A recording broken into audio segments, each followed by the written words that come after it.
I'm Kathy Bissell. Welcome to the Golf Show 2.0. Today we're going to talk about a couple of people you might have heard of, Rory McIlroy and Tiger Woods. Take it away, Gary. We've got some news. Well, we're going to discuss Rory McIlroy and his great comeback at the Tour Championship. And we're going to talk about the anniversary of Tiger Woods' hello world moment, some quotes of the week, and we're going to finish with I predict things that I predict will happen.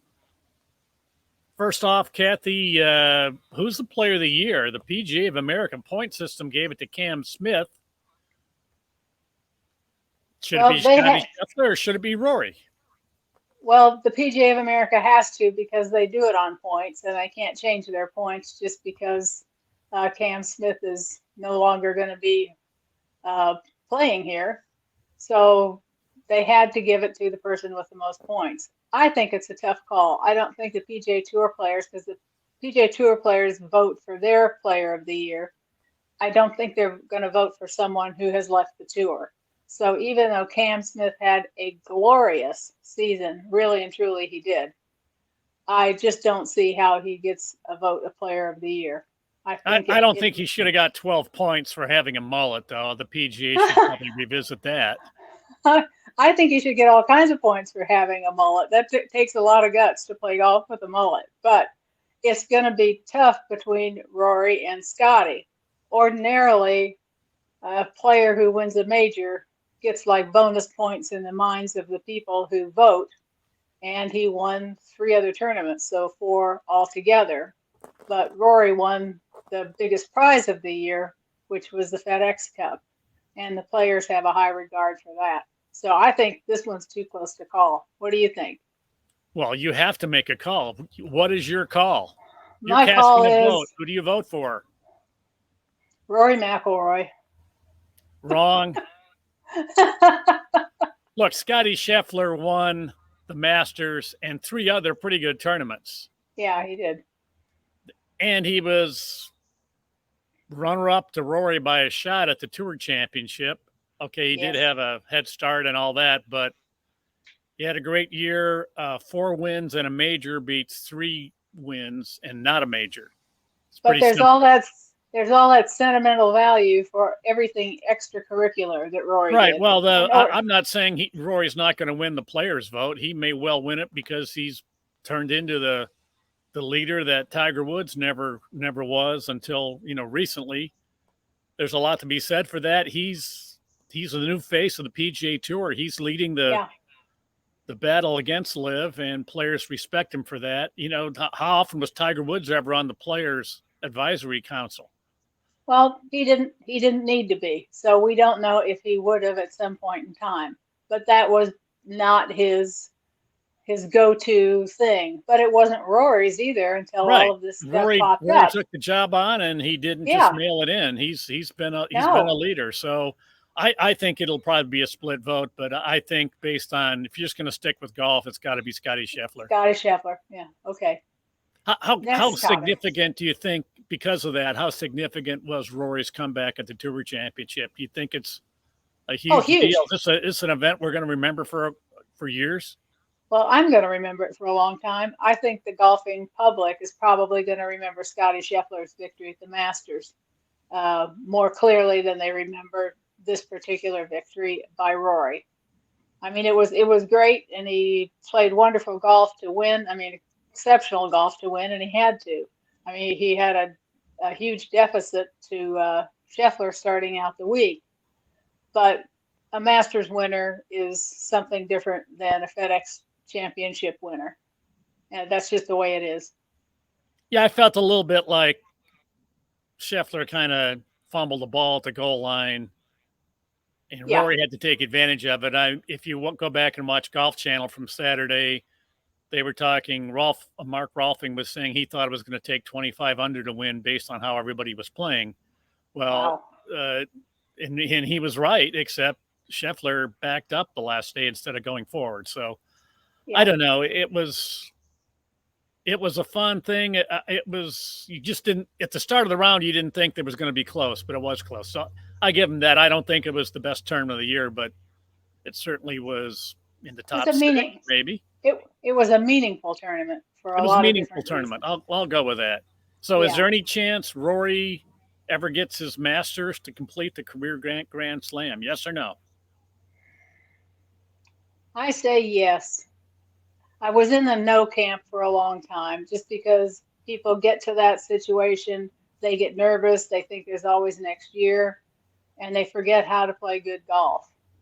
And I think that there was something that clicked in Rory's game that last round of the Masters this year, and he seemed to be a different player after that. I don't know what it was, but he just seemed to be different on the golf course. He's usually the same off the golf course, but on the golf course, he's just seemed to step up and not get nervous or not miss putts or do things you shouldn't do, except at the British Open where he couldn't do putts to save his life, but he still kept trying. And I mean, it's a big difference. Was it intangible? Well, I think it was the putter. He worked with some guy who he worked with, Faxon, wasn't it? I think so. His putting turned around. I was previously in the no camp for many years, and watching him putt this year, I'm going to say he's got a chance. It's kind of like the Dumb and Dumber, Jim Carrey's line in Dumb or Dumber. The girl shoots him down. I wouldn't, I'd date a million guys before you. And he's like, so you're saying there's a chance? But I give him a little more chance. I think he does have a chance now. I was in the no camp before. Quotes of the week. This comes under the category of talk is cheap, and so are we. What is your quote of the week? I'm going to turn the quote of the week over to you today because I had a broken air conditioner in Florida yesterday, and quotes of the week were gone. So up to you, Gary. The dog ate my homework. That's right. Thanks a lot. Great job. Well, the quote of the week goes to the Live Golf press release, in which they said something like Live Golf has done more to help professional golfers, clearly done more to help professional golfers' careers than anything else. There was a guy named Tiger Woods and another guy named Arnold Palmer who had slightly more impact than Live Golf. I'm sorry. Just Can't forget about Tiger and Arnie. Just a titch. I think so. I think they have an overblown sense of their own lack of importance, if that makes any sense. I do give Liv credit for getting the pay for the PGA Tour players up, but it was something that couldn't be done for a while because the tour needed those reserves to get through the pandemic. And in Monahan's press conference at the Tour Championship, he even said there were scenarios where they would run out of reserves and they, wouldn't be able to continue operating. So they had to hang on by their fingernails during that pandemic season and hope that everything turned around the next year. And fortunately, everything turned around the next couple of years, and now they're in great shape and they can afford to give some money.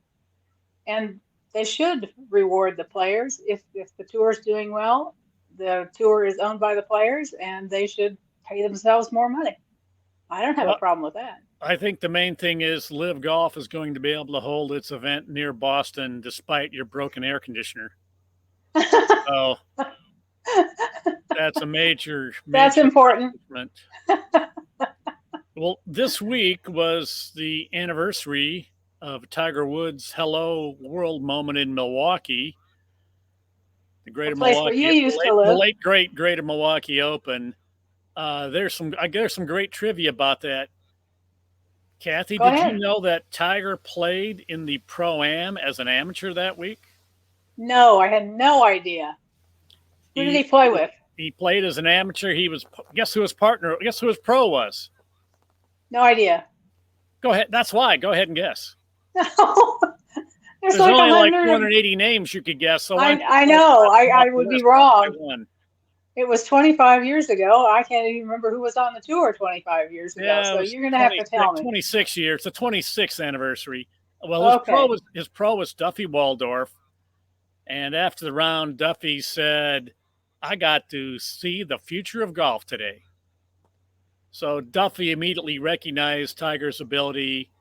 There were a lot of tour pros at that time when Tiger was turning pro who thought he was just another hot shot and hadn't really seen him. They thought he wasn't going to be that big of a deal. And frankly, they were hoping he wasn't going to be that big of a deal. There were a lot of doubters. Justin Leonard, a few other guys didn't really take him that serious. Curtis Strange shot him down a little bit. Well, that's not atypical. I mean, it's normal. If people think they're going to come out on tour and be a world beater, but more often than not, they aren't. And Tiger was an exception to all rules. Yeah, the tour pros are usually right. They're usually not. Tiger was an amateur that week as he got to the tournament. He used gift certificates to pay for dinner Tuesday night. He borrowed $100 from Butch Harmon to file his entry fee to be in the tournament. Played the Pro-Am Wednesday morning, and then in the afternoon had his press conference where he announced he's turning pro, and he's getting a deal for like $43 million from Nike, which was just beyond comprehension. That didn't rub the tour pros the right way either. That's almost live money. Yeah, it would be in today's it would be like $2 billion probably. Yeah, a bunch. There were some other crazy things. He shot 67 the first day, but Tiger was totally out of gas. He had just finished winning another third straight U.S. amateur, and he didn't. He obviously didn't know the course. I think he played in the Pro-Am just to see the course once because he didn't have time for practice run. I could remember that wrong. I'm not sure, but the interesting thing was he averaged like 323 yards off the tee that week in driving distance. John Daly was leading the tour that year at that point at 286. So this goes back to why was Tiger so great? Yeah. He was 35 to 40 yards longer than the longest hitters. Yeah, and people forget that. Yeah, Brett Paxton played with him and he was like getting outdriven by 50 yards in every hole, and that's being charitable. And that's when Paxton goes, holy smokes, this guy is going to be incredible. Yeah. So Lee Trevino that week had actually suggested to the commissioner that he should just give Tiger his card, and Tiger shouldn't have to go to Q school. Just give him a card. You win 3 USAMs in a row. You're not going to fail. Here's a card. Guess how he got there, Gary. Guess how he got his card for the next season. You were there. Well, I was there. He had to earn approximately 150,000 or 180,000 in the last 7 events he could get in, and he didn't start out too well in Milwaukee. He only won about 2,000, but then he had a couple of good weeks in a row. He had a duel with Ed Fiore at the I think it was the Quad Cities, which sent a lot of the riders who were at the President's Cup. They ditched the President's Cup and went to the Quad Cities. I remember a couple of guys asked me where Moline, Illinois was because they knew I was from Illinois. I said, you go to Chicago and you keep going about 90 miles and stop, and you're in Moline. They had no idea. That's it. Well, they were, much to their chagrin, Ed Fiore won the event, not Tiger Woods. The Tiger wound up winning. Tiger may have already gotten across the threshold. I don't remember now, but he won it. He went to Las Vegas and he beat Davis Love in a playoff. Not only you were there for that. Yeah, so I think he already had his card, but that got him into the Tour Championship. So Tiger wound up playing, I think, 8 weeks in a row. He was completely gassed, but it was incredible showing by him. The funniest thing, I looked up some stuff because I had to refresh my memory as a senior citizen now.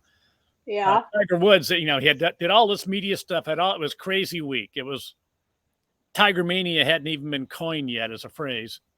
At the end of the week, Tiger said, well, I figure things will die down next week. Boy, was he wrong. Lucky. And he couldn't have been more wrong. So 26 years later, they still hasn't died down. So Crazy stuff that happened. Oh, yes, here's some trivia.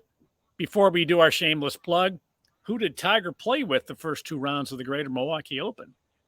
I don't know who. Well, as a new guy, of course, they put him at the bottom of the Bottom, rack yeah. with two ne'er-do-wells, John Elliott and Jeff Hart, not Dudley Hart, Jeff Hart. Okay. Also, Tiger made a hole-in-one on Sunday at the Greater Milwaukee Open. So he did everything in Milwaukee except, put together more than one good round. Yeah. Had a hole-in-one, hit it 40 yards past everybody. Welcome to the new world. Meanwhile, shameless plug time. Go ahead. See, I can make it blink. Subscribe. It's free. Nothing bad will happen to you. Click on the like button so maybe somebody else will watch us. And someday we might make 11 cents Correct. off of YouTube for this. Maybe 12. Maybe 12 cents. Okay, our next topic. Well, I think we're down to I predict. And I predict you're going to use your air conditioner as an excuse for another reason why you don't have a prediction. But go ahead. That's not my prediction, but it should be. I predict that it's going to be difficult for the international squad to field a solid team. They really had at the President's Cup. They really had a good chance with Joaquin Niemann, with Tom Kim, with some of the other new players who have shown up, and now they're Smith, obviously. Well, yeah, Cam Smith. I mean, and now they're back in dismal, hanging onto their fingernails territory. It's really a shame. So, what's your prediction?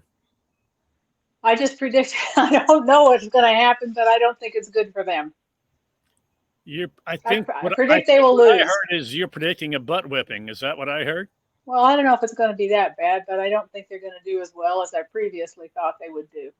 At least Hideki Matsuyama. Yeah. Well, that's a different guy. Matsuyama did not go to live, so they still got him. Yeah. Well, and they might do well. They might feel like they've got something to prove and prove to the people who want to live, and they could go out and clean the clocks of everybody who's tired from a long season. It could happen. My clock is filthy, so it's cleaning. Clock's clean. I predict that if this is another route, then there are going to be changes made to the President's Cup. I don't know if that means maybe a 10-man team instead of 12 or fewer matches to try to equalize. The Americans have an edge in depth. Oh, yes. Fewer matches, maybe something in that vein. Yeah. Or I've read some extremist people saying, "Oh, I think you can make the President's Cup be better if there were like women on the team and you mix and match." What? It's like there's no evidence to support that adding women playing an event leads to eyeballs. I mean, the women have far fewer viewers in golf than men, and the curiosity factor might help the first year. But I don't know what that would. I don't know how you'd figure that. I don't know how you'd make that work. Are the women just going to play the other women on the team? And if they play with the men or against the men, how are you going to handicap the tees? It's a bad idea. So, it's a bad idea.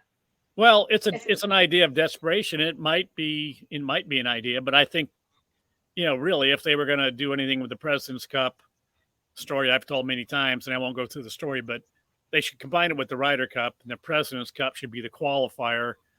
You have 3 teams, the USA, Europe, and the international team. And the winner of the President's Cup advances to play the defending Ryder Cup champ. It makes the Ryder Cup, I've heard you tell that before. They make a ton more money. It makes the President's Cup do or die importance, which it is not now. And it includes the rest of the world in the Ryder Cup, which if Samuel Ryder was inventing it today, he would totally want to include them. They weren't. I mean, really, when they invented the Ryder Cup, it was Great Britain and Ireland because nobody in Germany, there's no golfers in Germany. They didn't play golf. So you can't say they didn't play golf, but wherever they played golf, it was little. Yeah, it would be a win for everybody. And when I mentioned my idea to Tim Fincham at the Ryder Cup in Ireland, he said I wouldn't be opposed to that, which almost fell off my chair, but. Yeah, I would think that is a good idea.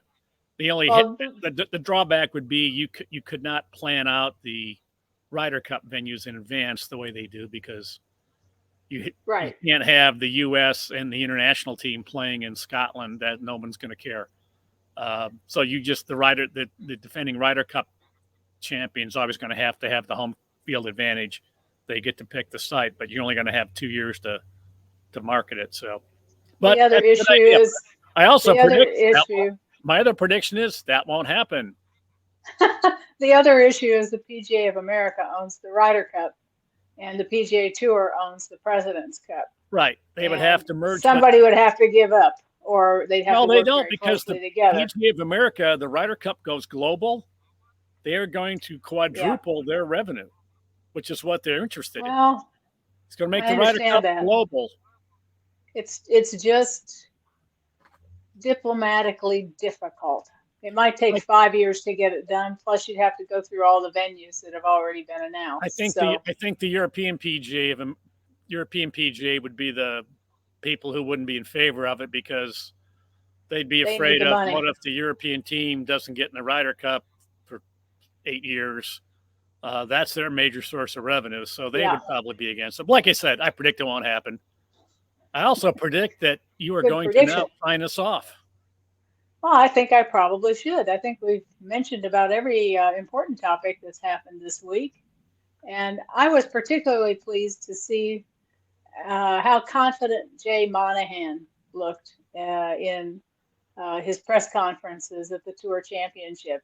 He looked a little beleaguered in March. And so I felt like he's more confident going forward. He thinks he knows where everything is in this live situation and with his players, and he's marching down the road forward in a better headspace than he was 6 months ago. Well, maybe his air conditioner was broken. Could have put him off his game. You don't want to be in Florida with a broken air conditioner. The only place worse is to be in Phoenix or in La Quinta, California, with a broken air conditioner. You could probably put a period in that sentence a lot sooner. You don't want to be in Florida, period. Okay. No. All right. Until next week, thanks for watching, everybody. It's a goodbye from the Golf Show 2.0.